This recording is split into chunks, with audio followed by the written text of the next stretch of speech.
Hey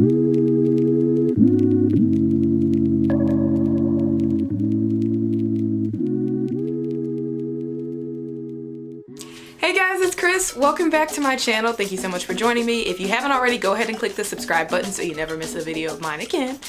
So you've been there before. You spent 30 plus minutes the night before braiding or plaiting or twisting or bantu knotting or whatever, setting that style. You followed that YouTube tutorial to the T. You did everything they said to do. When you get up in the morning, the takedown is immaculate, okay? Your results are looking awesome, but then you step outside, and within 5 minutes of stepping outside, you notice your hair starts to swell and swell and swell and puff. And then all that definition that you had 5 minutes ago is gone, and it looks like you didn't even do anything to your hair. What if I told you you didn't have to go through that again? This is how you can avoid that kind of problem. Now, as a disclaimer, of course, genetics and technique and all of that play a role in it, but there's something really simple that we could all be doing to prevent us from having results like that.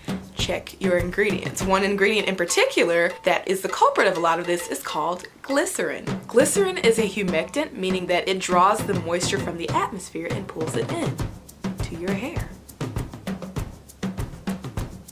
Yes, you heard me correctly, glycerin.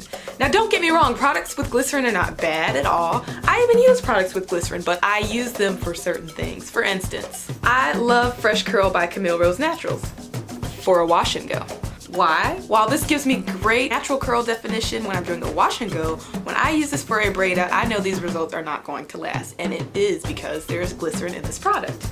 Now on the flip side of that, a product that does not contain glycerin that usually gives me great results by Camille Rose Naturals, I don't have it now of course, but their Almond Joy twisting butter. It is great, and you'll notice, I challenge you, pause this video, go look at people's results who use that. Their results, if they let them dry all the way through, are not puffy or anything like that. They don't lose the definition because that product doesn't contain glycerin. Another brand is Comet Biologics. They have a cocoa tree detangling ghee.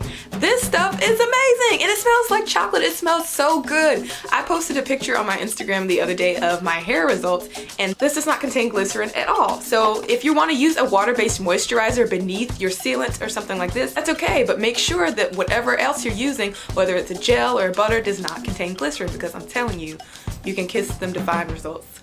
Goodbye. Alright, so I figured I'd share that knowledge. Each one teach one, right? Knowledge is power. I challenge you guys, test this out. The next time you do a braid out or twist out, check your products and make sure there's no glycerin in it, and see if your hair puffs up. If you found this video to be at all helpful, please give it a big thumbs up down below. Don't forget to click subscribe and share it with a friend who you think this might help. And as for always, thank you so much for watching, and I'll see you guys in the next video. Bye!